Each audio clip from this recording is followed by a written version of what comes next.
Imágenes como estas recorrieron el mundo hace más de una década.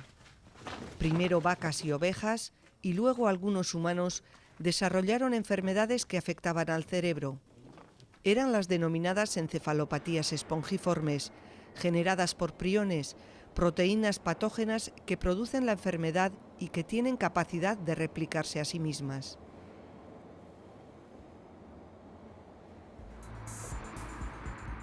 El origen de los priones continúa aún siendo una incógnita para los investigadores. En Zigbiogunne han dado algunos pasos para conocerlos mejor. Se sabe que al ser proteínas no tienen ADN, razón por la que resulta tan difícil destruirlos. Pero son muchas las cuestiones que siguen en el aire.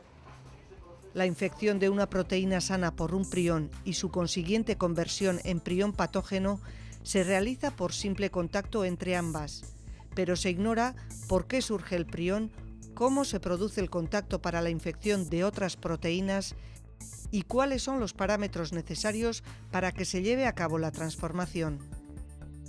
La proteína que tiene un plegamiento incorrecto, o le podríamos llamar la proteína mala, tiene capacidad de unirse a las proteínas endógenas que encuentra en el cerebro. Al unirse, le induce un cambio de conformación, un cambio de estructura y produce más proteína mala, de tal forma que ahora ese grupo de proteínas malas tendrán capacidad de unirse a otras proteínas buenas y cambiarlas. En ese proceso replicativo se produce una acumulación de proteína mala que está asociada con la enfermedad, pero que todavía no sabemos exactamente cuáles son los mecanismos por el cual la patología empieza a manifestarse.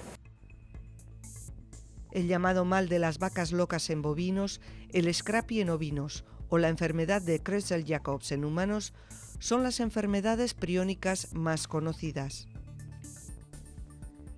La relación entre las enfermedades priónicas en animales y en humanos no existe en todos los casos.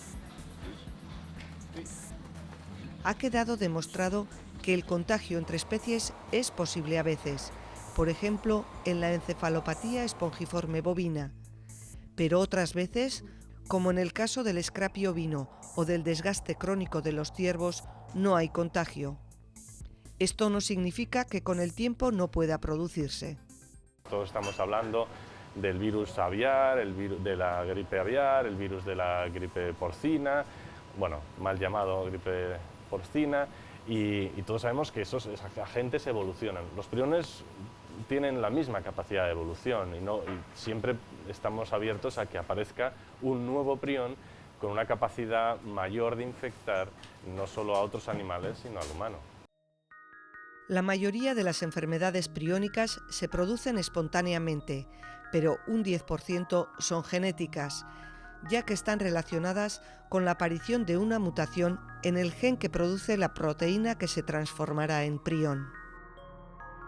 Es el caso del insomnio familiar letal, con especial presencia en el País Vasco. Esta enfermedad genética aparece repentinamente y provoca un insomnio permanente a la persona afectada. El enfermo llega a un estado de agotamiento que le conduce a la muerte en pocos meses.